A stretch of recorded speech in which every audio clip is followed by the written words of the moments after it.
Namaste, good afternoon to everybody and welcome to Indian Business TV special program on the budget today. हमारे पास आज बहुत ही एक eminent panel है जो कल बजट आने वाला है उसके बारे में हम कुछ चर्चा करेंगे। क्या अपेक्षा है, क्या लगता है मार्केट में क्या मूवमेंट होगा। और आज इकोनॉमिक सर्वे भी टेबल किया हमारे माननीय फाइनेंस मिनिस्टर ने पार्लियामेंट में, तो उसके बारे में थोड़ी चर्चा करेंगे। पहले थोड़े से numbers में with your permission, Shetty साहब and everybody else, just today what economic survey mentioned and what happened, a few headline numbers I think हमारे दर्शकों के लिए जानना जरूरी है। The GDP growth came out to be in real terms according to the survey 8.2%, which is very very encouraging क्योंकि बहुत ही बढ़िया ग्रोथ रहा। ये फाइनेंशियल ईयर में global growth was 3.2% and India real GDP growth has come at 8.2। Gross fixed capital formation 9% से बढ़ा और inflation जो है काफी काबू में आया। According to finance minister inflation was pegged at 5.4% and she has projected next year's inflation at 4.5%, which is also I think a good benchmark to have going forward. uh, Very interestingly, the current account deficit, according to the economic survey, was 0.7% of GDP, which I think is very good because अगर हम देखें तो जो geopolitical reality आज दुनिया में है उसका बड़ा प्रभाव पड़ा है सभी देशों के फॉरेन एक्सचेंज पर। अगर हमारा करंट अकाउंट डेफिसिट सिर्फ 0.7% है जीडीपी का, पिछले साल 2% था, ये साल 0.7%, मेरे ख्याल से काफी अच्छा मैनेज किया है इंपोर्ट्स को और एक्सपोर्ट्स को बढ़ावा देके और इंपोर्ट्स को कंट्रोल करके। These are good science. One worrying side जो शायद चिंता की बात यह है कि फूड इन्फ्लेशन जो है वो काफी हाई निकला है at 7.5% compared to 6.6% last year. और जो गरीब लोगों को जो हमेशा इम्पैक्ट होता है फूड इन्फ्लेशन। और फूड इन्फ्लेशन जो है जाने के फूड इन्फ्लेशन का मतलब होता है जो अनाज दाना जो हम रोज रोज खरीदते हैं उसकी महंगाई कितनी बढ़ी है। वो 7.5% से बढ़ी है FY24 में compare to 6.6% of last year. तो मेरे ख्याल से ये थोड़ी एक चिंता की बात है कि जो आम आदमी के ऊपर जो असर पड़ता है उसका जो एक उसकी जो महंगाई का दर है जो काफी बढ़ा है। और शायद ये एक हमें हमें चिंता की बात है और शायद आरबीआई को और गवर्नमेंट को कुछ करना जरूरी होगा इसके ऊपर इसके लिए। External debt at 18%, 18.7% GDP, very much under control. Unemployment कहा जा रहा है कि 3.2% है, शायद ग्राउंड रियलिटी अलग है, लेकिन अनएम्प्लॉयमेंट का जो दर निकला है इकोनॉमिक सर्वे में वह 3.2%। बाकी नंबर्स में अगर रिन्यूएबल एनर्जी की बात की जाए तो renewable energy 45.4% of our total demand, यानी जो अगर हम सौ रुपए की एनर्जी यूज करते हैं तो 45% उसका और उसमें से आता है। तो काफी अच्छे नंबर निकले हैं इकोनॉमिक सर्वे में। मेरे ख्याल से काफी फोकस रहा है गवर्नमेंट का पिछले 10 साल में और उसका उसका असर दिख रहा है इन नंबर। आगे चल के ग्रोथ स्ट्रेटेजी में सर्वे बता रहा है कि प्राइवेट इन्वेस्टमेंट यानी निजी इन्वेस्टमेंट का के ऊपर ध्यान दिया जाएगा।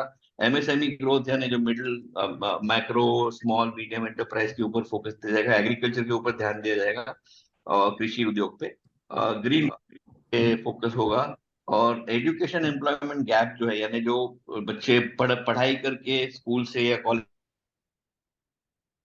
से निकलते हैं जो बेरोजगार है उनके ऊपर ध्यान दिया जाएगा। तो मेरे ख्याल से काफी encouraging numbers है। और with these with I think with this background, what do our experts feel will happen tomorrow and what we think will the finance minister do, and what will be the impact, more importantly कि share market पे जो है वो कल क्या हमें लगता है असर होगा। क्योंकि पिछले अगर हम 3 बजट देखें 2009, 14 और 19, यानी जो नई गवर्नमेंट का पहला बजट अगर हम मैप करते हैं तो पिछली बार 2019 में तो मार्केट काफी गिरा था 1.5%। आई थिंक ओवर एक्सपेक्टेशन था, मार्केट हीटेड अप था ऑलरेडी और मार्केट काफी गिरा था 2019 में। तो कल क्या होना होगा और क्या हमारे एक्सपर्ट सोचते हैं कल कैसे क्या होगा उसके बारे में भी हम चर्चा करेंगे। Priya ji, if you would like to kick off and bring in the panelists as per Yes. the order, please go ahead. Shetty Saab has joined again. He had dropped out. Yes, he has dropped out. I think he's trying to join again. Yeah, I'll keep an eye on that. You please go Sure. ahead. Yeah. तो सभी लोगों को नमस्कार and welcome to budget special show. Sir, thank you for sharing all the numbers. I think as you said के बहुत encouraging है। तो मैं अपने पैनलिस्ट से पूछना चाहूंगी, starting with mister Manoj ji, कि आपको क्या लगता है कि ये जो आंकड़े आए हैं, आपके हिसाब से आप क्या कहना चाहेंगे, आपके क्या कमेंट्स हैं? नमस्कार प्रिया जी, निखिल जी, बहुत बहुत धन्यवाद आज यहाँ शो में बुलाने के लिए।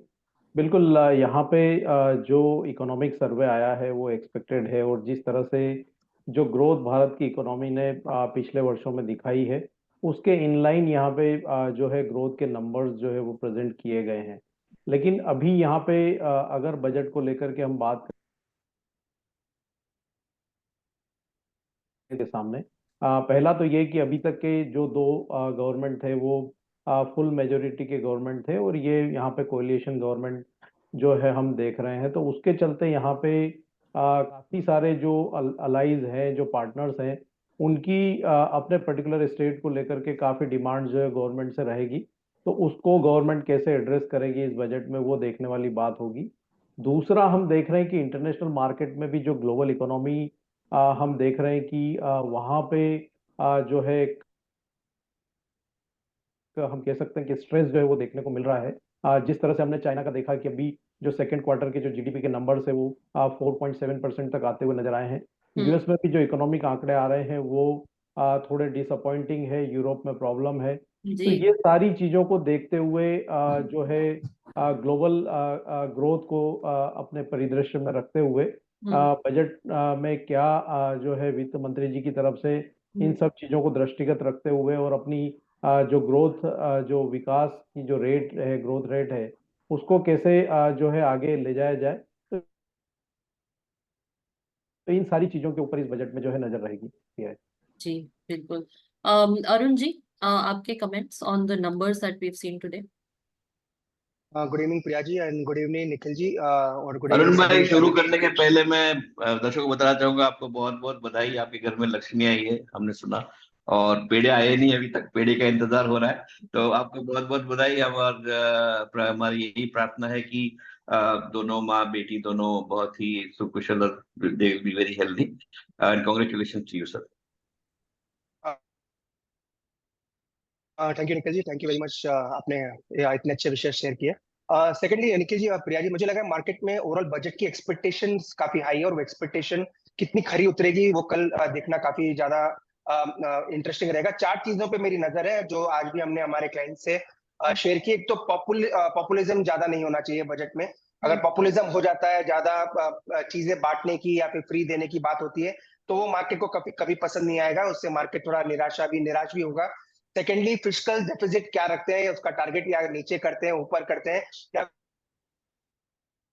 फिर जो है वही रहने देते हैं, तो भी 5% के आसपास भी आता है तो मार्केट को पसंद आएगा। ये दो चीजों पे जरूर मेरी नजर है। तीसरी और चौथी काफी इंपॉर्टेंट चीज है जो आज एफएम ने भी बताया कि एफ ट्रेडिंग के बारे में अगर कुछ निकल के आता है, एफ ट्रेडिंग के ऊपर कुछ नॉर्म्स आते हैं, टैक्सेशन के ऊपर चेंजेस होते हैं, तो वो एक बड़ा डेंट हो सकता है मार्केट में। आपको इनिशियल तौर पर मारता हुआ नजर है, लॉन्ग टर्म में या मीडियम टर्म में कोई बड़ा इंपैक्ट नहीं रहेगा, पर इनिशियली मार्केट में उसका रिएक्शन देखने को मिल सकता है। Hmm. Fourthly, short term capital gain, long term capital gain, वैसे तो कोई चेंजेस की एक्सपेक्टेशन नहीं है, पर अगर वहां पे कोई छेड़छाड़ होती है, एसटीटी के साथ छेड़छाड़ होती है, तो मार्केट में वो भी एक बड़ा इम्पैक्ट डाल सकता है। तो ये ओवरऑल मेरी ये चार चीजों पे नजर है। पांचवी आप मान के चल सकते हैं, 11 लाख करोड़ का कैपेक्स उन्होंने कहने की बात की, अगर वो भी वो मेंटेन करते हैं, कोई नीचे नीचे की तरफ नहीं लेके आते हैं, ऊपर ही तरफ करते हैं, तो ज्यादा बेटर रहेगा।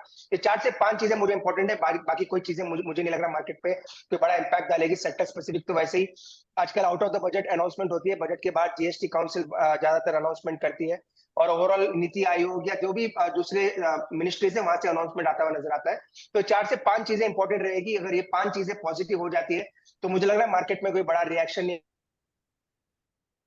है, अगर वापस रिबाउंड हो सकता है। स्पेसिफिकली मेरी नजर टैक्सेशन के ऊपर ही है, पर्सनल टैक्सेशन और एफ टैक्सेशन। अगर ये स्टेटस को रह जाए तो मुझे लग रहा है अगर कुछ भी नेगेटिव चेंज नहीं होता है तो मार्केट को लग रहा है, मुझे लग रहा है वो पॉजिटिव रहना चाहिए। और सेकेंडली पॉपुलिज्म, अगर पॉपुलिज्म नहीं रहता है तो मार्केट को पसंद आना चाहिए। जी। मूविंग ऑन टू हरीश जी, आपके कमेंट्स? गुड इवनिंग प्रिया जी। पहले अगर देखते हैं तो हम लोग उसके पहले जाने से बजट के बारे में बात करने से पहले एक बार प्रीवियस हिस्ट्री देखते हैं। तो जैसे निखिल सर ने बताया, उसके पहले अगर देखते हैं 2014 से अगर हम लोग एक बार कैलकुलेट करते हैं तो 2014 से 24 तक अभी तक बजट सेशंस में ना मार्केट्स जो है 5 बार ऑलरेडी पॉजिटिव गेन्स दिखा हुआ है और उसके आगे और नेक्स्ट 5 टाइम्स ना नेगेटिव क्लोजिंग दिया हुआ है। वो पूरा ओवरऑल एक हफ्ते की बात करते हैं तो ओवरऑल की बात करते हैं तो यही ना कहीं ना एक हफ्ते के रुझान के हिसाब से देखते हैं तो मार्केट्स मेजरली स्लाइटली नेगेटिव है और कहीं ना कहीं 5 टाइम पॉजिटिव है 5 टाइम नेगेटिव है। तो इस बार देखने की जरूरत है कि कैसे रहेगा मार्केट, इस बार पॉजिटिव क्लोज देता है या इस हफ्ते में या कैसे रहेगा। तो मेजरली और चीज है कि जैसे मेरा पहला पॉइंट रहेगा कि कैपेक्स के ऊपर रहेगा तो गवर्नमेंट कंटिन्यू करती है कैपेक्स कितना रखेगी, क्योंकि पिछले साल 10 लाख के ऊपर का कैपेक्स दिया था तो 10 लाख करोड़ का, तो मुझे लग रहा है कि उसका हायर एंड दिखती है उसमें घटाती है, वो मेजर पॉइंट रहेगा मुझे देखने में। और उसके अलावा देखते हैं हर बार गवर्नमेंट अगर नोटिस करते हैं तो सेक्टर्स चेंज हो रहे हैं, तो इस बार हमको देखना पड़ेगा कि सेक्टर्स कौन से प्रेफरेंस देगा और जो ऑलरेडी कंटिन्यूएशन करेगा या तो और कुछ एडिशनल सेक्टर्स को ऐड ऑन करेगा, तो सेक्टर्स को भी ध्यान रखने की जरूरत है। तो ओवरऑल मार्केट्स की बात करते हैं तो निफ्टी की टेक्निकली मुझे लग रहा है कि इतना कुछ मेजर रिएक्शन नहीं है, हो सकता है कि माइनर अप डाउन देखने मिल सकता है लेकिन मुझे मेजरली ओवरऑल सेटअप तो अभी भी तेजी का ही है, तो हो सकता है कि कंटिन्यूएशन रहेगा, डिप्स में आए तो बाय करना कर सकते हो वापस। कमलेश जी आपके comments.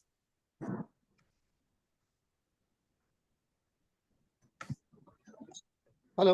Kamlesh sir, your comments. Yes, we can hear you. I'm just sorry I can't get the screen. Sir, आपकी Hello. आवाज आ रही है हमें? Hello. Please go ahead, Kamlesh, we can see you. Yeah, Please yeah, go yeah, ahead. Please go yeah. ahead. Please go ahead. Okay. Good evening, everyone. Thank you, Nikhil bhai, Priya ji, for having me today on this debate. Okay. Nikhil ji, जैसे हरीश जी ने data बताया ना, मैं भी वही देख रहा था पिछले 10 साल के डेटा, और मार्केट बजट के दिन जो रिएक्ट करती है ना, वो एक मेजर अनाउंसमेंट जो होती है उसके बेसिस के ऊपर होता है। लेकिन साधारणतः कैसे होता है कि देखिए, ये एक एक्सपेक्टेशंस के हिसाब से मार्केट की मूवमेंट अपने को देखने को मिलती है। बजट के अंदर अनाउंसमेंट को कंपनी जब अपने परफॉर्मेंस के ऊपर लेकर आएगी, उसके रिजल्ट्स आएंगे क्वार्टरली या हाफ ईयरली, उसके बाद ही समझता है कि वो पर्टिकुलर कंपनी या वो पर्टिकुलर सेक्टर को कितना बेनिफिट हुआ है। तो मैं ऐसा सोचता हूँ कि कल जो बजट आने वाला है ना, तो पिछले 10 साल से गवर्नमेंट जो कुछ चीजों के ऊपर फोकस कर रही है, वो प्रोग्राम तो उनके कंटिन्यू हो गए, जैसे कि महिलाओं के ऊपर है, यूथ के ऊपर है, किसानों के ऊपर है। तो उनकी ये जो पॉलिसीज है उसमें मुझे कोई ज्यादा बदलाव दिख नहीं रहा है। दूसरा, मैं ये देख रहा हूं कि पिछले 5 साल में करीबन ये जो ईडी और सीबीआई की जो रेड हुई है अलग अलग लोगों पे, प्राइमरीली पॉलिटिकल पार्टी के लीडर्स के ऊपर ज्यादा है, तो उसमें करीबन 1,25,000 करोड़, 1.25 लाख करोड़ रुपया की प्रॉपर्टी सीज हुई है। मैं ऐसा सोचता हूं कि ये जो पैसे गवर्नमेंट ने कलेक्ट किए ना, तो उसके ऊपर भी कुछ पॉलिसीज या उसके ऊपर कुछ निर्णय गवर्नमेंट ले सकती है, उसके ऊपर बजट में कुछ वो बताएंगे, ऐसा मेरा मानना है। दूसरा मेरा ये मानना है कि देखिए, अभी फार्मर्स की जो स्थिति है ना, तो 90% जो फार्मर्स है, जैसे हम एक छोटी जिनकी होल्डिंग है उस प्रकार के है। लेकिन एक डेटा ये भी है कि इंडिया में, भारत में आज करीबन 2 लाख फार्मर ऐसे हैं कि जिनकी अपनी लैंड होल्डिंग 10 हेक्टेयर या उससे ज्यादा है। तो अब ये जिस प्रकार के फार्मर्सों को सब्सिडीज वगैरह मिलती है, तो वैसे भी जो धनिक फार्मर है उनके लिए कुछ पॉलिसी आती है क्या, ये मैं देख रहा हूँ। और दूसरा कि प्रधानमंत्री जी का जो आवास योजना की जो उन्होंने घोषित की थी, तो शायद उसका व्याप इस बार बढ़ सकता है। और फूड ग्रेन जो उन्होंने अभी भी 80 करोड़ लोगों के लिए जो फ्री में बांट रहे हैं, वो पॉलिसी कंटिन्यू होगी आगे। लेकिन साथ में मैं ऐसा सोचता हूँ उसमें ऑयल है या वेजिटेबल्स है, वैसी भी कुछ चीज अंदर आने की संभावना है। दूसरा, जो मनोज जी ने एक बात की, वो चीज भी इसके ऊपर मैं कुछ कहना चाहूंगा। ये एक देखना है कि ये एक एनडीए गवर्नमेंट है फुल फ्लेज। पिछली बार भी एनडीए गवर्नमेंट थी, लेकिन उसमें बीजेपी के वो 10 साल इंडिपेंडेंटली पूर्ण बहुमत थी। तो इस बार उनके जो 2 मेन पार्टनर्स है, आंध्र प्रदेश और बिहार, तो आंध्र प्रदेश और बिहार ने दोनों ने अपने स्पेशल स्टेटस देने की मांग की अपने स्टेट के लिए। बिहार में कुछ 30,000 करोड़ का पैकेज मांगा हुआ है। चंद्रबाबू नायडू के बारे में ये सुनने में आ रहा है कि उन्होंने भी 70 से 80,000 करोड़ रुपए की कुछ योजनाओं के पैकेज मांगे हुए हैं। तो बजट में इसका प्रोविजन ये लोग किस तरह करते हैं वो देखना चाहिए। बजट की साइज जो है 47.58 लाख करोड़ के आसपास की कहा जाता है। कैपेक्स तो 11.5 लाख करोड़ बता रहे हैं और उसमें कोई कमी हो ऐसा मुझे लगता नहीं है। बोरोइंग जो है वो भी 12 लाख करोड़ के आसपास का इस बार रहेगा। तो मैं ये सोचता हूँ कल का जो बजट होगा ना उसमें मार्केट के ऊपर कोई बड़ी मूवमेंट हो ऐसा मुझे लगता नहीं है दो कल का बजट से। दो एक सवाल खड़ा होता है मेरे ख्याल से। शेट्टी साहब वापस मेरे ख्याल से डिस्कनेक्ट हो गए। एक सवाल जो मेरे जहन में आता है कि आने अब तो हो गया सो हो गया, जैसे 240 सीट आई, बीजेपी की बहुमत नहीं है, लेकिन आगे चल के जो 2-3 बड़े स्टेट में इलेक्शन होने वाले, एक तो महाराष्ट्र है और एक हरियाणा है। तो अगर आप यूपी में भी देखते हैं क्या हुआ कि हमारे जो रूलिंग पार्टी उस वक्त बीजेपी की सीटें थी 33-35 सीटें कम हो गई और समाजवादी पार्टी को सीटें मिली।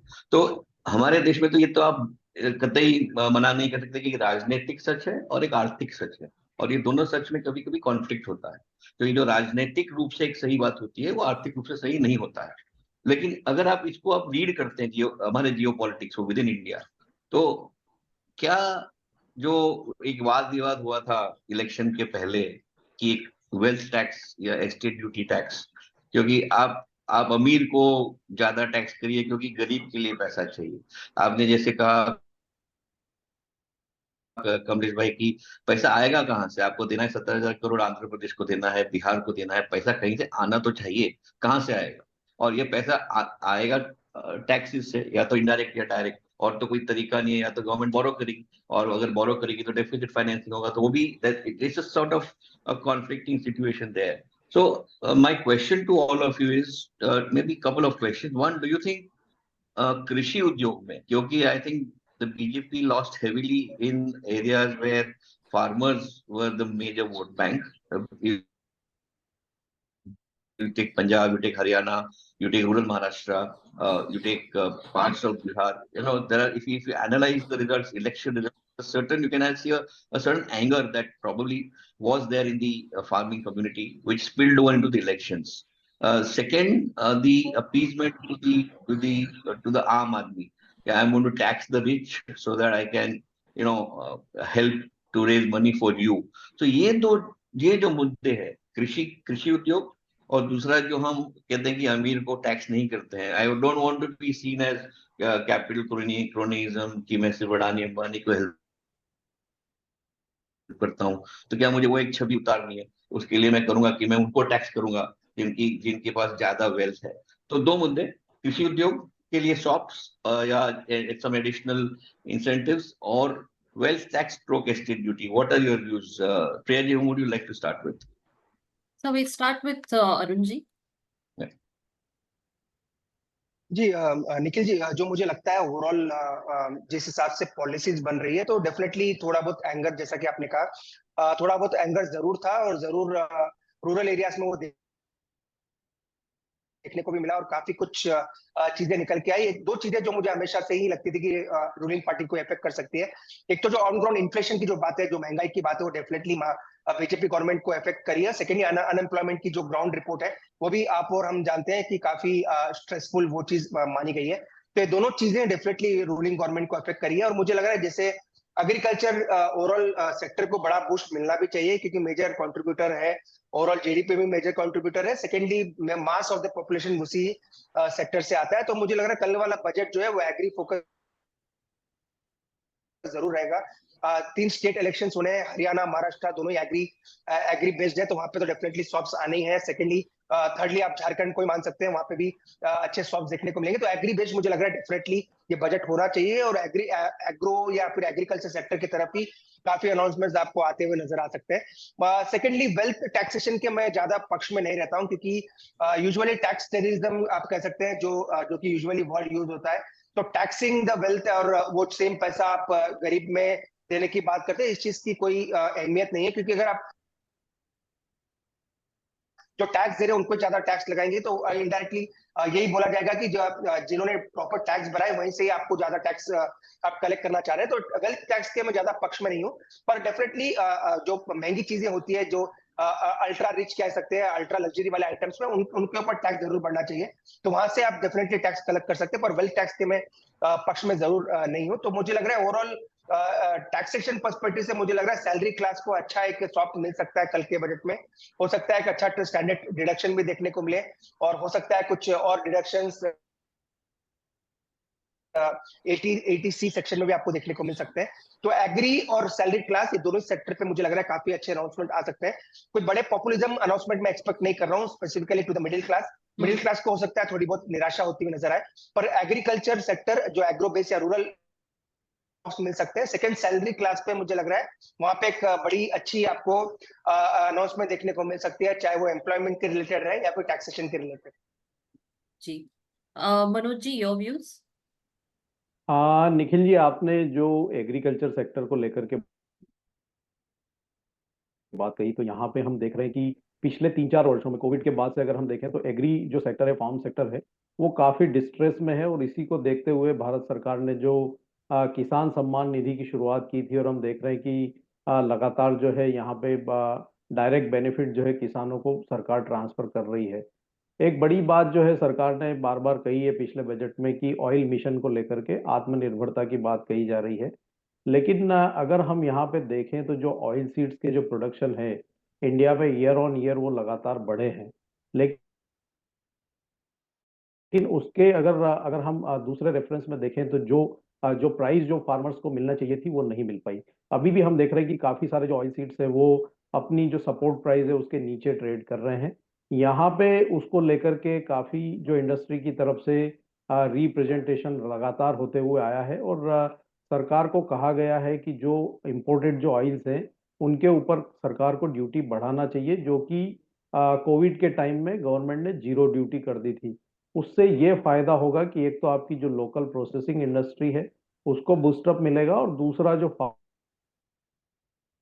फार्मर से जो आपके ऑयल जो मिशन की तरफ बढ़ रहे हैं, सेल्फ सफिशिएंसी की तरफ, तो वहां पे उनको सपोर्ट मिलेगा। तो इसके ऊपर जो है बजट में गवर्नमेंट को कुछ करना चाहिए, ताकि यहाँ पे जो इंडस्ट्री के जो प्रॉब्लम्स है वो भी एड्रेस होंगे, और जो फार्मर्स जो डिस्ट्रेस है, स्पेशली ऑयल सीड्स की अगर हम बात करें, महाराष्ट्र की हम बात कर रहे थे, और महाराष्ट्र जो है सोयाबीन सीड का एक बड़ा उत्पादक प्रदेश है, तो उसके ऊपर गवर्नमेंट को एक यहाँ पे नजर रखना चाहिए। क्योंकि ये बिल्कुल जो नीड ऑफ द आवर जो है हम कह सकते हैं। दूसरा यहाँ पे जो आप सुपर रिच टैक्स की बात कर रहे हैं, तो जैसा कि अरुण भाई ने भी बोला कि यहाँ पे जो लग्जरी या सुपर लग्जरी जो आइटम्स है उसके ऊपर गवर्नमेंट को जो है टैक्सेस को वो कर सकती है कि वो जीएसटी के माध्यम से या सेस के माध्यम से वहाँ पे उसको एड्रेस कर सकती है। दूसरा यहाँ पे जो मिडिल क्लास को लेकर के हम देख रहे हैं कि पिछले 8-10 वर्षों में स्पेशली जो सैलरी क्लास जो है पॉपुलेशन है, उनको कोई बहुत ज्यादा बेनिफिट पिछले 8-10 वर्षों में मिला नहीं है। तो उसी की वजह से हम देख रहे हैं कि वहां पे काफी जो है निराशा लोगों में है, और वो उनका सरकार की तरफ बार बार ये रहता है कि वहां पे कुछ करने की जरूरत है। तो वो एक चीज जो है इस बजट में एड्रेस होना चाहिए। लेकिन यहाँ पे जो नए टैक्सेशन की बात है उसमें हमारा मानना है कि कैपिटल मार्केट में गवर्नमेंट जो है जो एफ&ओ के जो ट्रांजेक्शन है उसको लेकर के काफी चिंतित है। और जो रेगुलेटर की तरफ से भी हम लगातार यहाँ पे स्टेटमेंट उस चीज को लेकर के देखते हुए आ रहे हैं पिछले काफी दिनों से। तो वहां पे कोई चीज जो है वो इस बजट में देखने को मिल सकती है, या तो जो फ्यूचर्स एंड ऑप्शंस या हम जो डेरिवेटिव्स कहें उसके ट्रांजैक्शन में टैक्सेशन में कुछ जो है चेंजेस इस बजट में देखने को मिल सकते हैं। लेकिन यहाँ पे अगर लॉन्ग टर्म कैपिटल गेन की भी बात हो रही है तो वहां पे मुझे नहीं लगता कि कोई बड़ी छेड़छाड़ जो है इस बजट में देखने को मिलेगी। निखिल भाई। जी जी, मेरे ख्याल से बहुत सही फरमाया आपने। और एक before you get to Harish ji and Kamlesh ji, one question that bothers me and maybe Arun bhai and I can add, when you see a sort of a systemic dichotomy here, on one side हम देखते हैं कि जो food inflation है वो 7.5% है, और एक तरफ हम कहते हैं कि जो जो जो फार्मर है, जो कृषि उद्योग से जो जहाँ से उत्पादन होता है, उनको अपना पैसा नहीं मिलता है। तो यानी कि कहीं ना कहीं बीच में जो होता है वो वहीं पे पैसा कहीं चला जाता है। तो it looks like a systemic flaw. And जब गवर्नमेंट ने ये, पिछली सरकार ने जो 3 कृषि एक्ट लाए थे उस वक्त, और वो बड़ा हंगामा हुआ था उसके ऊपर, और फिर तीनों को वापस लिया गया था। मेरे ख्याल से वो कंसेप्चुअली शायद सही था, एग्जीक्यूशन में कहीं फ्लॉ था, कम्युनिकेशन में कहीं फ्लॉ था, लेकिन जो डायरेक्ट फार्म टू होम का जो एक कॉन्सेप्ट है, जहाँ पे बिचौले जो लोग हैं वो चले जाते हैं, और जो मिडिल मैन की वजह से जो इन्फ्लेशन होता है, I am unable to reconcile this food inflation being very high and the farmer not getting his due, because that sort seems to be a paradox. Any thoughts on that, Manoj bhai? And then Arun ji can come in. बिल्कुल निखिल भाई, यहाँ पे दो चीजें हैं। एक तो हम देख रहे हैं कि जो कोविड के बाद जो और अनऑर्गेनाइज जो सेक्टर है वो बड़ी जो है परेशानी में दिख रहा है, वो एक रीजन है। दूसरा अगर हम देखें तो जो सप्लाई चेन मैनेजमेंट है वहाँ कहीं ना कहीं परेशानी है, और उसी के चलते हम देख रहे हैं कि जो किसानों को जो रीजनेबल प्राइस मिलना चाहिए वो नहीं मिल पा रहा है, और जो फूड इन्फ्लेशन है वो भी हम हायर लेवल पे देख रहे हैं। तो ये दो चीजें हैं जिनको एड्रेस करने की जरूरत है। जो अनऑर्गेनाइज सेक्टर था, जो एक की रोल प्ले करता था, जिसको हम एमएसएमई भी कह सकते हैं, तो वहां पे एक थोड़ा काम करने की फिर से जरूरत है। और जो सप्लाई चेन मैनेजमेंट है वहां पे सुधार की जरूरत है। तो निश्चित रूप से जो फार्मर्स डिस्ट्रेस है वो भी एड्रेस होगा, और फूड इन्फ्लेशन को भी हम कहीं ना कहीं कंट्रोल रख पाएंगे। Arun bhai? You're on mute, sir. Sir, you're on mute. Nikhil ji, आपने क्वेश्चन तो काफी अच्छा पूछा है। इसका क्लियरली आंसर यही है कि फार्मर जब अपना कोई भी धान उगाते हैं या कोई भी वेजिटेबल्स वगैरह उगाते हैं, तो उनका कॉस्ट तो वहां पे डेफिनेटली बढ़ ही रहा है। पर सेकेंडली जैसे जैसे चीजें रूरल अर्बन की तरफ आती है या मिडिलमैन के हाथ से जाती है, फिर अगेन जो फ्राइट का कॉस्ट होता है वो डेली आप कह सकते हैं दिन ब दिन बढ़ ही रहा है, उसमें कोई कमी आपको देखने को नहीं मिल रही। डेफिनेटली रोड्स इंफ्रास्ट्रक्चर काफी अच्छे हुए हैं, और जीएसटी आने के बाद आप कह सकते हैं टोल टैक्सेशन में भी काफी अच्छा यूनिफॉर्मिटी देखने को मिले, तो थोड़ा कॉस्ट वहां पे कम हुआ है। पर स्टिल फ्राइट का जो कॉस्ट है वो काफी बढ़ रहा है, मिडिलमैन के मार्जिन भी बढ़ रहे हैं, उन्होंने भी मार्जिन काफी अच्छे रखे। उसी वजह से आपको क्लियरली लगता है कि जो जब भी चीज अर्बन या फिर फाइनल कंज्यूमर तक आती है वो इन्फ्लेशन के साथ आती है, और वहां पे बड़ा इन्फ्लेशन का कॉस्ट आपको देखने को मिलता है। तो इसी वजह से फार्मर को भी अपना कॉस्ट नहीं मिल रहा, क्योंकि वहां पे भी उसको इन्फ्लेशन का अपना पैसा देना है, सीड्स डालने के लिए, पानी लाने के लिए, सभी चीजों के लिए वहां पे पैसा देना है। जैसे ही वो फाइनल प्रोडक्ट कंज्यूमर के पास आता है, अगेन फ्राइट ऑफ कॉस्ट बढ़ा हुआ है, आपको टोल टैक्सेस वहां पे देना है, सेकेंडली मिडिलमैन के मार्जिन भी आपको देना है। तो दोनों ही तरफ, दोनों ही लोग जो कि जो धान उगा रहा है और जो धान को खा रहा है, दोनों ही इन्फ्लेशन के मारे हैं। तो दोनों को ही अपनी आप कह सकते हैं इन्फ्लेशन डेफिनेटली इफेक्ट कर रही है। तो मुझे लगा जो मिडिलमैन का जो मार्जिन है या फिर जो फ्राइट ऑफ कॉस्ट है, उसी वजह से ये एक आपको डिफरेंस नजर आ रहा है, जहाँ की आपको इन्फ्लेशन 7%, 6.5% के आसपास फूड इन्फ्लेशन नजर आ रहा है, पर वहीं अगर आप देखें तो फार्मर्स को अपनी प्राइस नहीं मिल रही। तो जो बीच का इन्फ्लेशन है वो प्योरली कॉस्ट ऑफ मिडिलमैन कह सकते हैं, कॉस्ट ऑफ फ्राइट कह सकते हैं, उसी वजह से आपको इन्फ्लेशन बढ़ता हुआ नजर आ रहा है। सही फरमाया। Priya ji please go ahead. Harish जी? बिल्कुल नितिन जी, अगर जैसे आपने एक क्वेश्चन पूछा कि एग्री के लिए, और एक्चुअली पहले बात करते हैं एग्री के बारे में, तो एग्री में कुछ बेनिफिट मिलता है क्या? तो मुझे लग रहा है बिल्कुल थोड़ा बहुत बेनिफिट देना मिल सकता है इस बजट में। गवर्नमेंट थोड़ा बहुत कॉन्सेंट्रेट भी कर सकता है। और देखिए जिस तरीके से अभी, जैसे आपने बताया कि पहले ही यहाँ पे इलेक्शन ईयर है, और 2-3 मेजर स्टेट्स है जहाँ पे महाराष्ट्र हो,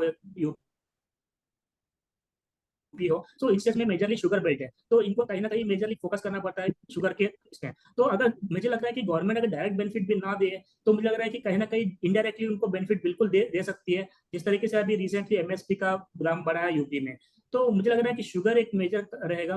तो उनको, जैसे कि इथेनॉल का एक चीज है जो गवर्नमेंट बहुत कॉन्सेंट्रेटेड है इथेनॉल इसके ऊपर, तो वहां से कुछ बेनिफिट मिल सकता है फार्मर्स के लिए। दूसरा चीज ये है कि अभी रिसेंटली एक न्यूज है कि ऑयल एंड गैस में गैस को हो सकता है जीएसटी में लेके आएंगे। तो जीएसटी अगर ऐसा कुछ सिनेरियो आ जाता है, तो ऐसा कुछ बन जाता है, it will be much beneficial for the fertiliser companies. तो वहां पे कॉस्टिंग कम हो सकती है फार्मिंग के।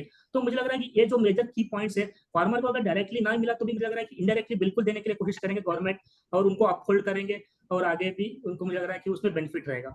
और दूसरा चीज ये है कि अगर वेल्थ टैक्स की बात करते हैं और पर्सनल टैक्सेशन की बात करते हैं, तो मुझे लग रहा है कि पर्सनल टैक्सेशन में मुझे लग रहा है कि थोड़ा बहुत राहत मिल सकता है, specially on new regime, not on old regime. जो अभी न्यू रिजिम जो चल रहा है, तो पर्सनल टैक्सेशन पे, तो उसमें थोड़ा बहुत बेनिफिट मिल सकता है, क्योंकि ऑलमोस्ट 10 इयर्स का टाइम पीरियड से ज्यादा हो गया, वहां पे कुछ भी रिलीफ नहीं मिला है। मुझे लग रहा है कहीं ना कहीं गवर्नमेंट भी थोड़ा बहुत कॉशियस रहेगा मिडिल क्लास के ऊपर, तो वहां पे थोड़ा बहुत राहत मिल सकता है। कमलेश भाई के लिए मेरे एक अलग सवाल है। कमलेश भाई, you are an ex banker. Reports are showing that the savings, the rate of savings are dropping and the lending rates are going up and banks are now worried, and the governor of RBI yesterday sounded a warning actually. ये शायद एक systemic risk है यहाँ पे, जहाँ India saving जो आज जो घरेलू आदमी है जो पैसा सेव करता है वो बैंक में नहीं रखता है, वो या तो म्यूचुअल फंड में जाता है, या वो गोल्ड खरीदेगा, या शायद वो एफएनओ में जाता है, क्योंकि एफएनओ में उसको बहुत, एफएनओ के ऊपर बहुत चर्चा हो रही है। और जो सेविंग्स का रेट है वो तो गिर रहा है, ये तो स्टैटिस्टिक्स है, you can not deny that. Now possibly मेरा तो मत ये है कि शायद India is moving towards spending economy like the US and not a saving economy like it was for so many centuries. But that's a different argument. आपसे सवाल ये है कि क्या आपको लगता है कि ये जो एक आज की जो हकीकत है कि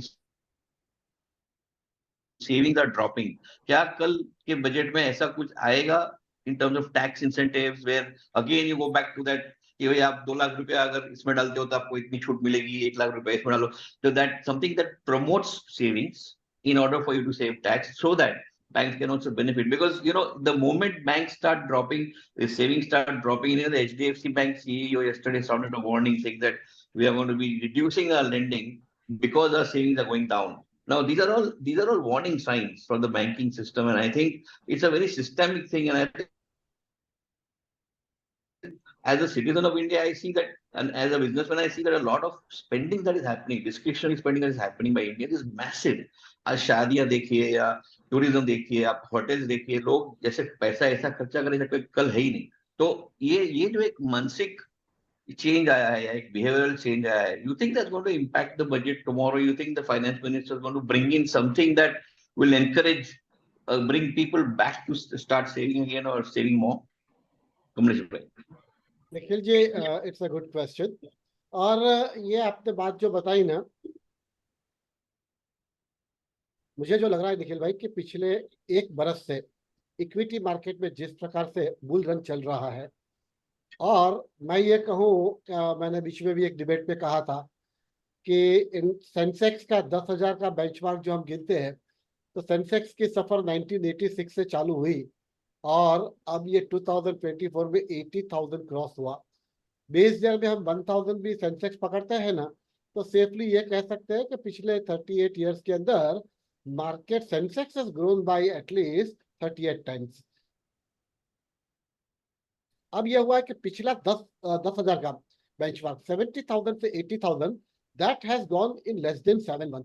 7 महीने से भी कम समय में 10,000 पॉइंट मार्केट में बढ़े हुए। साइमल्टेनियसली मैं ये भी देख रहा हूं कि ऐसे और जितने भी इंडस्ट्रीज है, वो इंडस्ट्रीज के अंदर कहीं ना कहीं आज भी रिसेशन के इम्पैक्ट है, या उनके पास वॉल्यूम नहीं है, या प्रॉफिटेबिलिटी नहीं है। आपने जो गिनाया, मैं मानता हूँ 2-3 सेक्टर ऐसा है, जैसे कि आप टूरिज्म ले लीजिए और फूड इंडस्ट्रीज ले लीजिए, होटल से ले लीजिए, तो 2-3 इंडस्ट्रीज ऐसे है। लेकिन अब ऐसा हुआ कि बहुत सारे इंडस्ट्रीज के लोग हैं जो छोटे मोटे कहूंगा, मैं कहूंगा कि let's put them into a middle class और अपर मिडिल क्लास कैटेगरी। तो वो जो एक क्लास था ना, जो अपने इन्वेस्टमेंट्स कुछ सेफ बैंकों में रखता था, उनको ये लग रहा है कि बैंक में साल भर पैसा रखने के बाद भी 7% इंटरेस्ट लेना, और मार्केट में लोगों ने ये देखा है कि कभी कभी 1 महीने के अंदर ही उनको 10% दिख जाता है, कभी कभी 1 साल के अंदर विद इन अ ईयर आपको 100% दिखते हैं। तो इस प्रकार का जो मार्केट का माहौल बना है ना, उसके कारण एक मिडिल क्लास के लोग कुछ मैं कहूंगा कि बैंक्स में सेविंग्स के बदले they have turn into more into a mutual fund और डायरेक्टली इनटू द इक्विटी। लेकिन निखिल भाई देखिए, ये भी एक साइकिल है, मैं ये कहूंगा। देखिए क्या होता है कि ये जो हम बुल रन की बात करते हैं, 2008 का जो क्राइसिस मार्केट हुआ था, मैंने ये भी देखा था कि कुछ लोगों ने, जिन्होंने मार्केट में lakhs and crores of rupees रखे हुए थे, they might have lose some lakhs of rupees also, लेकिन वहां से मार्केट से पैसा निकाल निकाल कर बैंकों में आ रहे थे। हमारी उस समय पे सिचुएशन बिल्कुल उल्टी थी कि हमारे ट्रेजरी के पास सरप्लस फंड हुआ करता था। Every day we were getting new deposits in crores. Now the problem was where to deploy that new deposits. तो ये एक साइक्लिक इफेक्ट है। हाँ, बैंकों की आज की जो वरी है, दैट इज ट्रू कि इसमें गवर्नमेंट को कुछ इंसेंटिव देना चाहिए। एक इंसेंटिव तो ये होता है कि interest on the banks deposits, तो उसकी लिमिट वो लोग बढ़ा, यस, तो उसकी लिमिट वो लोग बढ़ा सकते हैं, ताकि people will be more encourage to put money into a bank. Secondly Nikhil ji, मैं ये कहूंगा कि there is a two class of investors in bank. एक जो मैं कहूंगा जो सीनियर सिटीजन है ना, जैसे आप रिटायर्ड लोग कहिए, पेंशनर कहिए, 50 प्लस कहिए, वो आज मार्केट में कितना भी बुल रन होगा ना, तो भी अपने इनकम का larger portion they are putting in banks only, क्योंकि उनके लिए क्या होता है, रिटर्न इंपॉर्टेंट नहीं है, उनके लिए the security and safety of the capital is more important है। तो वो पैसा आज वहां है, लेकिन जो नई जनरेशन है उसका पैसा बैंक एफडी के म्यूचुअल फंड में जा रहा है, टैक्स का बेनिफिट वो लोग दे सकते हैं, वो एक चीज है। और दूसरा मैं ये कहूंगा कि मैं एक बैंक सीनियर ऑफिसर से बात कर रहा था, तो आज जैसे प्राइवेट बैंक अनेक प्रकार की नई स्कीम लेके आती है ना, तो बैंकों को भी कुछ ल्यूक्रेटिव स्कीम लेके आनी पड़ेगी, जिसमें रिटर्न को बढ़ाना पड़ेगा। They have to manage that treasury in a very efficient way, कि अगर interest earn and interest paid के बीच में जो गैप होता है ना, that they should manage very efficiently so that they can give a good return to the deposit holders, and also at the same time they keep on making money. तो private बैंकों में आप देखोगे तो उनकी ऑपरेशनल एफिशिएंसीज होती है, technology में they are far ahead comparing with some other banks. तो बैंक गवर्नमेंट इसके ऊपर कुछ सोच सकती है। और निखिल भाई, मुझे एक आंकड़ा और भी देना, जो हमने यहाँ डिस्कस किया ना, मैं ऐसा सोचता हूँ कि देखिए प्रोजेक्शन इस बार का ये है कि government revenue by way of taxes could be something like 38 lakh crore के आसपास होगा इस बार। किसानों के जो बारे में बात की, तो उसमें मुझे एक संभावना ये लगती है कि किसान सम्मान निधि जो है ना, वो राशि वो लोग बढ़ा सकते हैं। अब मेरे ख्याल से कुछ 2000 का इंस्टॉलमेंट है, तो वो 3000 हो सकता है या 4000 हो सकता है, वो एक चीज हो सकती है। और दूसरी बात कि मैं ये बिल्कुल मानता हूँ कि जैसे मैंने शुरुआत में जो डेटा दिया ना, हिंदुस्तान के 90% जो स्मॉल फार्मर्स है ना, उनकी परिस्थिति जो है ना, आज भी काफी दयनीय स्थिति में है। और महाराष्ट्र के डेटा में आपको दूं तो पिछले एक साल में भी 400 से अधिक किसानों ने आत्महत्या की है। तो गवर्नमेंट को एक ऐसा मैकेनिज्म तो खड़ा करना ही पड़ेगा कि द ग्रोअर, किसान, उसको अपने उत्पन्न के दाम नहीं मिलते हैं, और एंड कस्टमर, एंड यूजर जो है, वो आज हाईएस्ट रेट पे कर रहा है। तो ये जो बीच का जो मैं कहूँगा सबसे बड़ा गैप है ना, if I have to make you understand in simple language, ये कोई एक पर्टिकुलर प्रोडक्ट का फार्मर्स को 2 रुपया, 3 रुपया, 4 रुपया किलो मिलता है, और वही चीज रिटेल मार्केट में 50 रुपया हो जाती है। तो बीच में इतना बड़ा जो गैप है ना, उसके ऊपर गवर्नमेंट को कुछ तो भी नई पॉलिसी लानी पड़ेगी। मेरे ख्याल से सिस्टमिक इशू है शायद, बहुत सालों से चल रहा है। एब्सोल्युटली बहुत साल चल रहा है, आप माफिया बोलिए, आप जो भी कहिए, इंटरेस्ट यस बोलिए, यस, आप राजनीतिक सच बोलिए, ये सब तोड़ने में कोशिश गवर्नमेंट ने की थी, लेकिन उनको रोल बैक करना पड़ा था, शायद गलत तरीके से किया था। That is also not discussion today, it's a very long subject. Sethi साहब, आप बीच में ड्रॉप इन ड्रॉप आउट वजह से आपसे चर्चा नहीं हो पाई। काफी हमने अच्छी बात की, आपने सुना होगा। आपकी राय सर बजट के बारे में, और हम जो 2-3 सब्जेक्ट के बारे में बात किया हमने, कृषि उद्योग के बारे में, वेल्थ टैक्स के बारे में, क्या राय है सर आपकी?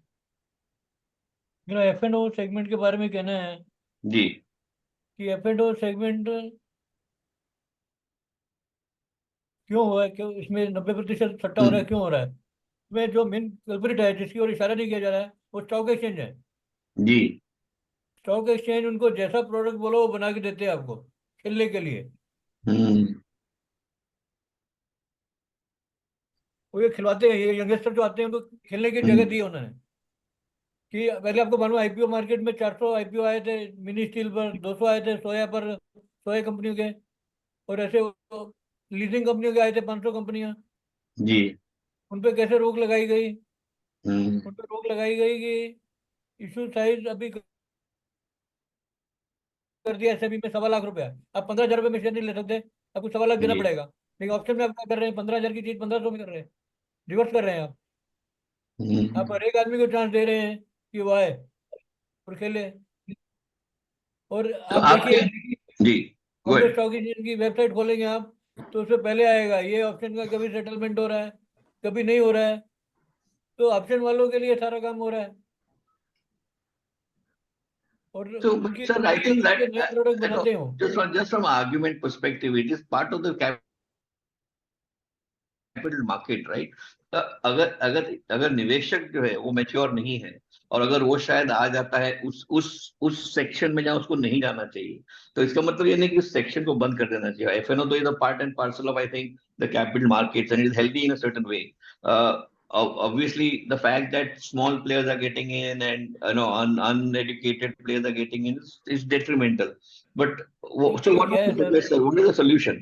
What would you suggest? Solution है ना, सीधा सोल्यूशन है उसका, हर एक चीज का सोल्यूशन है। तो ये इसी से जुड़ी चीज crypto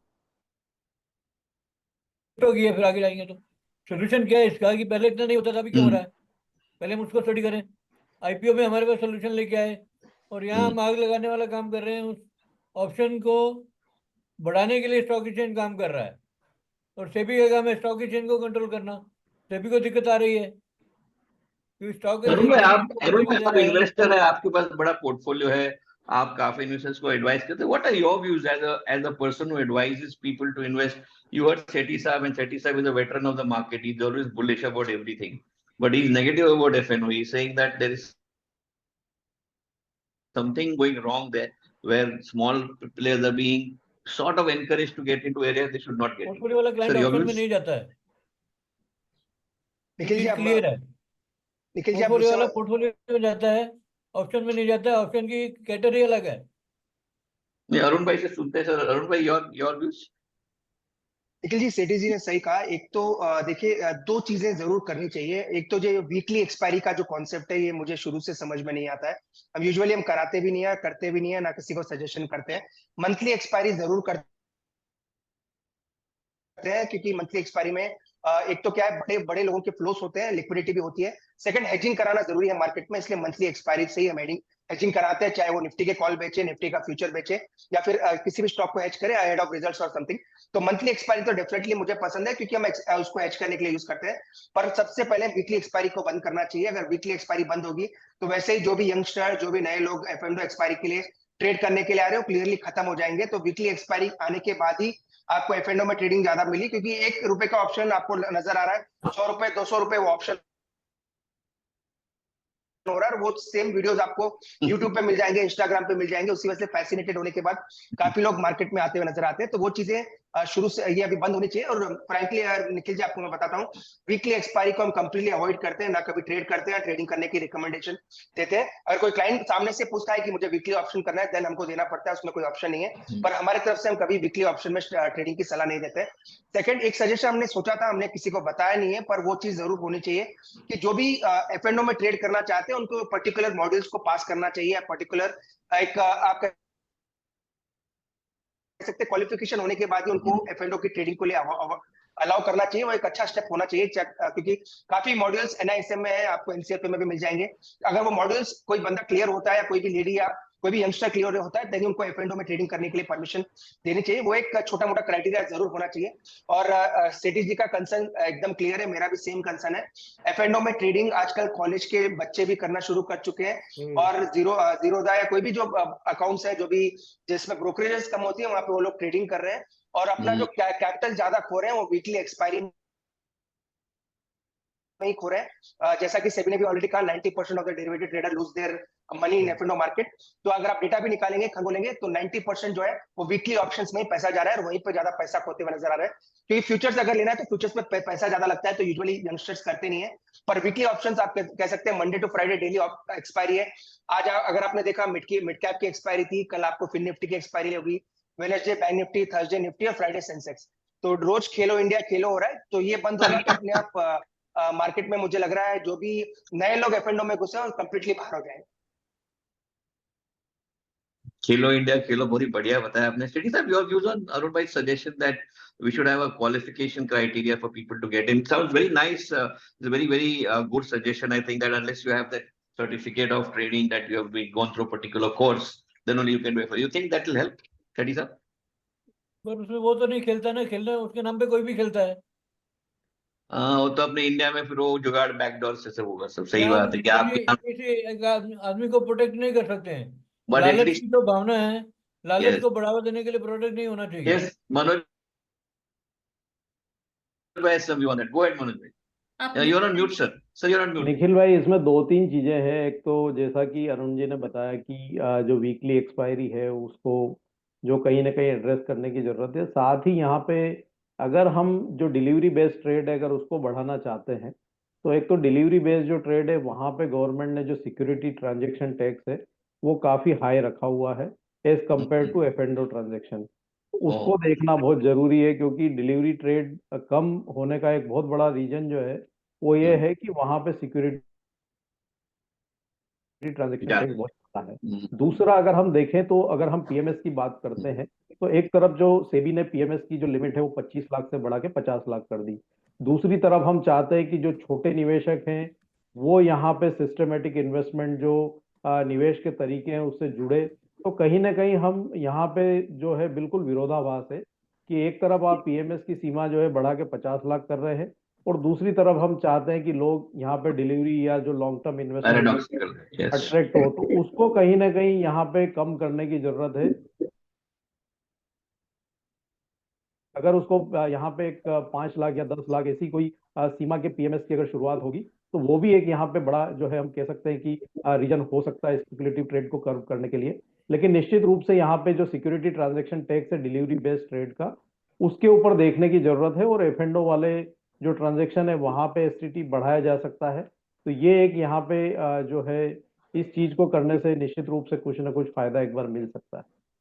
Harish bhai, your views as an analyst on this F&O चर्चा that we have. Nikhil ji, इसमें थोड़ा बहुत मेरा में बहुत सेबी है एनएससी दोनों के हिसाब से चलता है। लेकिन अगर ये चीज नोटिस करने की चीज है कि पहले होता था 50 का लॉट साइज होता था निफ्टी का, अभी उसको कट डाउन करके 25 का कर दिया। एक साइड पे बोल रहा है कि सेबी खुद बोल रहा है कि इसको बढ़ावा नहीं देना चाहिए, दूसरे साइड से लॉट साइज कम कर रहा है। You are facilitating it. Yeah. कहीं ना कहीं यहाँ पे ये नहीं है। तो अगर आपको किसी को छोटे प्लेयर्स को इसमें एंटरटेन नहीं करना है, उनको अवॉइड करना है, तो you have to keep the valuation up. अभी फ्यूचर्स में क्यों नहीं जाते लोग? क्योंकि वहां पे लॉट साइज का वैल्यू बढ़ा है, रिटेल क्लाइंट्स को बहुत दिक्कत होती है वहां पे।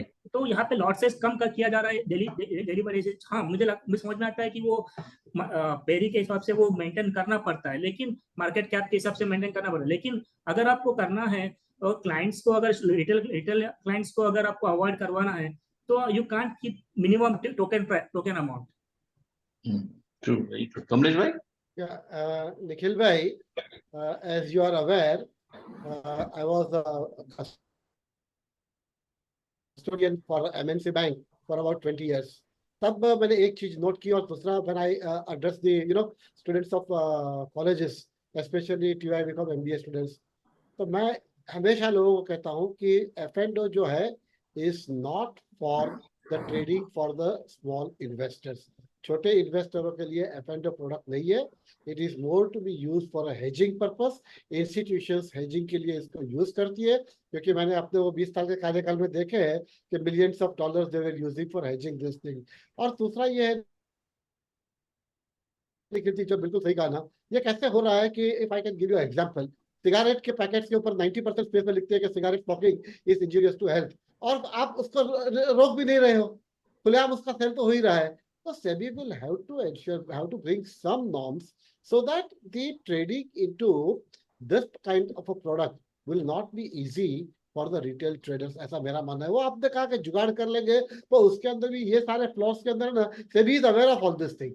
Regulators are very well aware of this and they can put a new mechanism in place. Yeah.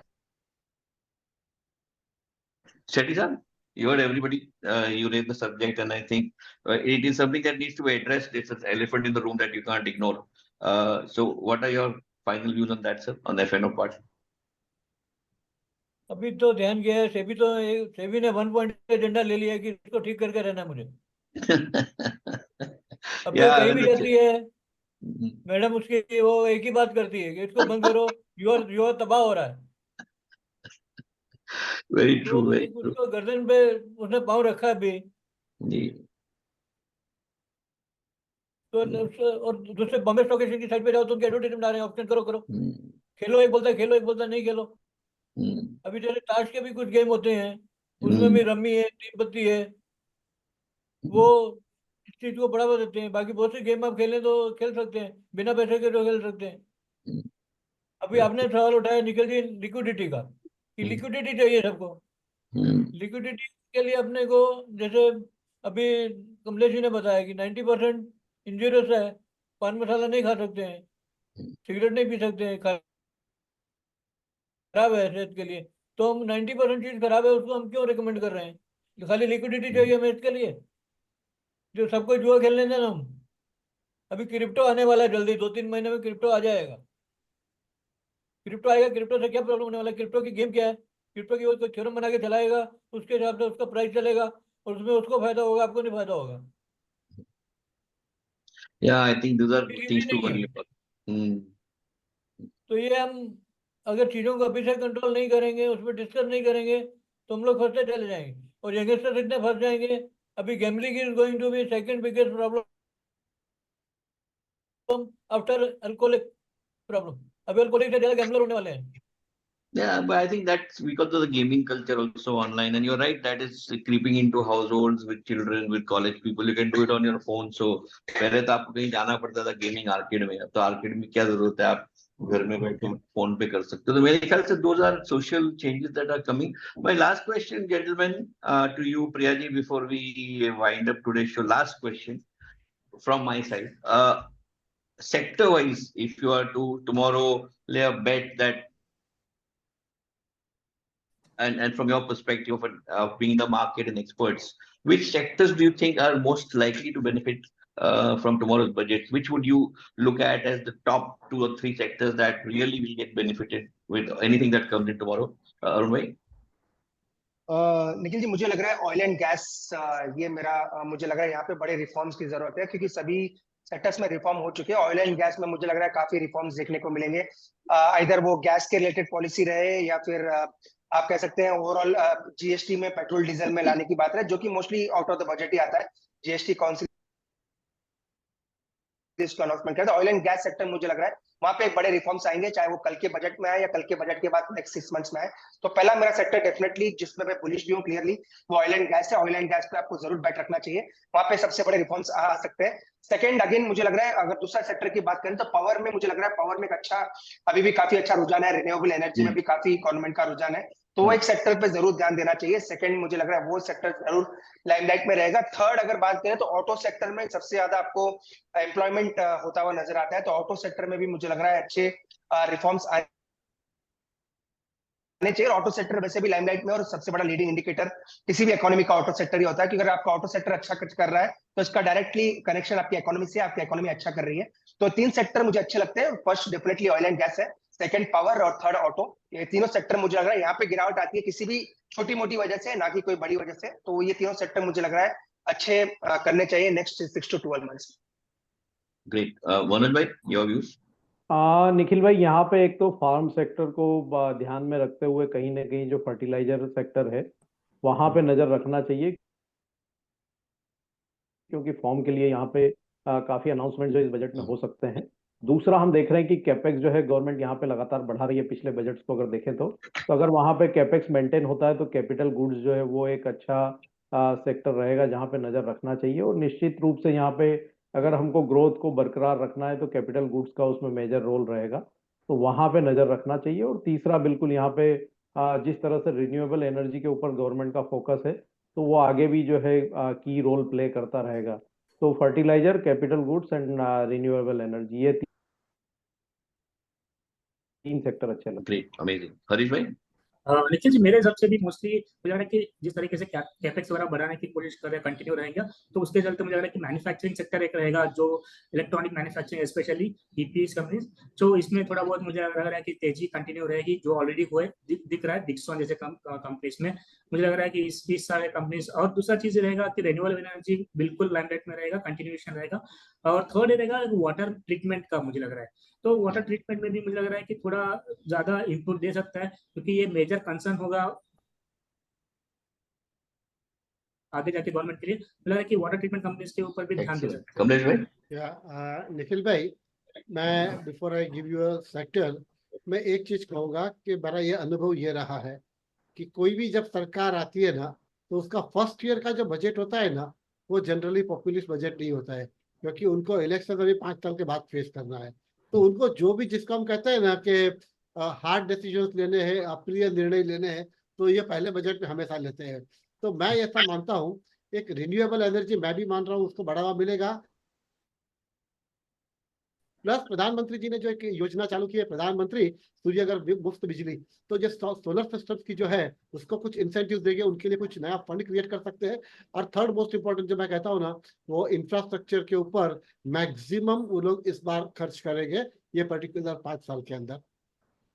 बिल्कुल मेरे ख्याल से काफी इंटरेस्टिंग रहा आज का चर्चा, और सभी एक्सपर्ट्स ने अपने अपने राय रखे, different sectors which will benefit, what issues are there, challenges are there. But I think one comment from Arun bhai which I sort of support is that the budget has sort of started losing its prime position as a change agent, and a lot of things happen outside the budget or after the budget in GST councils and ordinances, etc. So whilst we should not expect, as citizens, we should not expect some big dhamaka tomorrow, or कि वही finance minister जादू की छड़ी घुमाएगी और कुछ जादू होगा, ये तो नहीं होना है। And I think incremental changes now, it's not a majority government, they have to be very sensitive to their partners, the fact that 3 states are going to elections, they have to tread with care.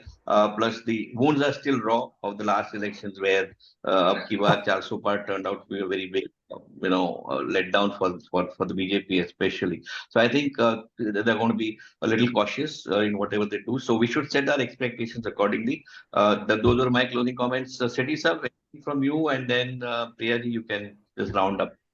Nikhil ji, वो एक चीज था, और एक sector था railways को मुझे लगता है कि उसको भी रखना चाहिए, उसको अवॉइड नहीं करना चाहिए, क्योंकि रेलवेज गवर्नमेंट का फोकस बहुत अच्छा खासा फोकस है रेलवेज